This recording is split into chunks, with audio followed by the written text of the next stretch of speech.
에스겔 13장 말씀은 이스라엘의 거짓 선지자와 관련된 말씀입니다. 그래서 이 거짓 예언을 하고 말씀을 왜곡, 위선과 가식, 그리고 미혹하는 자들에 대한 그 말씀인데요. 그래서 오늘 그 말씀, 이 거짓 선지자 특징에 대해서 한 4가지로 오늘 말씀을 통해서 정리를 잘 해주고 있어요.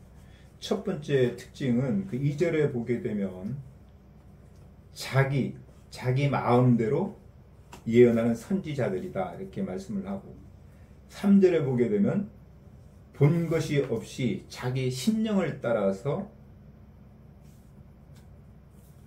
예언하는 어리석은 선지자다 이렇게 지금 3절에 말씀하고요. 그래서 세 번째는 6절과 7절에 보게 되면 이 허탄한 묵시를 보며 거짓된 존귀를 말하는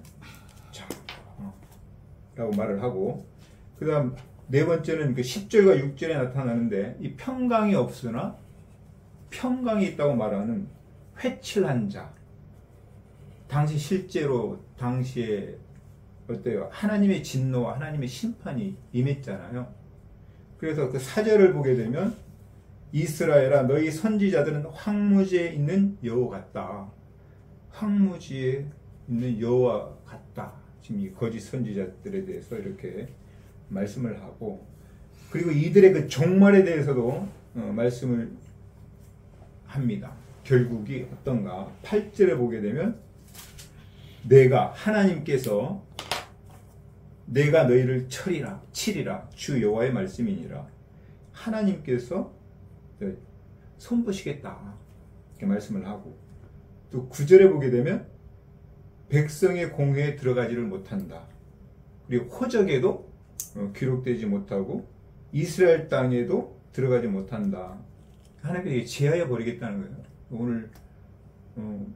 오늘 우리의 어떤 말로 적용하면 어떤 구원이 없다는 그런 말씀을 하는 거죠. 그 다음 13절부터 15절에 보게 되면 하나님의 분노, 회칠한 다입니다. 회칠한 자라 이렇게 얘기하면서 이들의 결국은 망하게 된다, 없어지게 된다. 이 회칠이라는 그 뜻이 가식, 외식이라는 뜻이기도 합니다. 이 말씀을 묵상하면서 오늘 우리에게 한번 이렇게 이 말씀을 통해서 비추어 봅니다. 교훈점과 어떤 적용점들을 찾아보는데, 이 말세 지말의 그 특징 중에 첫 번째 특징이 마태복음 24장에 보게 되면 미혹하는 영, 미혹에도 말씀하며 거짓 선지자들이 많이 일어난다고 말씀을 하죠. 그러면서 좀 이렇게 그 적용점을 찾아보면 첫 번째로는 그래서 근신해서 깨어있는 것이 참 중요하다는 생각을 하게 됩니다. 영적인 분별성의 중요성.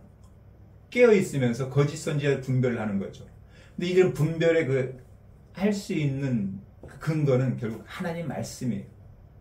성경에 대한 지식이 있어야지만이 그 거짓 선지자들이 말하는 그것들에 대해서 분별할 수 있는 거죠. 그래서 지금 이 시간 영적으로 굉장히 혼탁하고 혼란한 시대인 것 같아요. 우리가 수원역에서 이 전도를 지금 하고 있는데, 오늘도 이제 오후에 갈 터인데요. 거기다 보게 되면 사이비단이 참 많잖아요. 보게 되면 이 무료로 성경 공부한다고 이렇게 현수막을 이렇게 하잖아요. 무료로 성경 공부, 여호와의 증인도 그렇고 이 신천지 같은 그런 자들, 그다음 하나님의 교회, 이런 사이비 이단들이 참 많은데 근신해서 깨는 게 참 중요하다는 묵상이 되고요. 두 번째는 이 성경 말씀에 대해서 가감하지 말아라. 거짓 선지자의 특징은 가감하는 거거든요. 아닌 것을 거짓으로 말을 하는. 말씀 그대로 받고 믿는 것이 참 중요하다. 성경을 자의적으로 해석하지 않는 것. 그리고 하나님의 말씀이 나의 생각과 행동을 이끌도록 하는 것. 굉장히 이것이 중요한 것 같아요. 큐티 말씀, 우리가 묵상할 때도 중요한 것이 내 생각을 하나님 말씀에 이렇게 순종시키는 것이 중요하잖아요. 근데 어떤 사람 보게 되면 내 생각은 변할 생각이 없고 하나님 말씀 그냥 나에게 인용하는 경우가 왕왕 있어요. 그럼 자기는 변하지 않죠. 그러면서 저는 저에게 좀 더 적용하면 이 가르치는 자로서 이 경계 조심해야 될 것들이 있음을 깨닫게 됩니다. 성경을 가감하지 않는 것. 말씀 그대로 가르칠 뿐만 아니라 깨달은 만큼 가르치는 것이 참 중요하다. 겸손한 자세가 요구됩니다. 성경이 멈추라는 것에 멈춰야 돼요. 왜냐하면 이 성경이 알 수 없는 영역들이 또 많이 있고 신비한 영역이 있기 때문에 그 부분은 하나님께 맡겨 성령께 의탁하는 그런 겸손한 자세를 가져야 되겠다.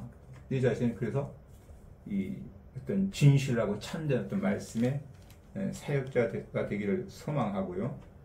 그리고 마지막으로 아까 5절에 보게 되면 너희 선지자들이 성 무너진 곳에 올라가지도 아니하였다.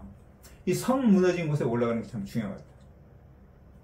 무조건 감사한 것은 제가 2년 전부터 수원역과 지금 평택역에서 회개의 복음, 메시지, 말씀을 선포하고 있는데 가감없이 하나님의 말씀을 지금 선포하고 있습니다.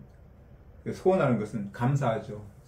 간절히 소원하는 것은 어떤 이런 회개의 역사, 그리고 영적인 어떤 그런 각성, 대부흥을 정말 소망하게 됩니다. 이런 하나님의 그런 은혜와 역사가 있기를 간절히 소망합니다.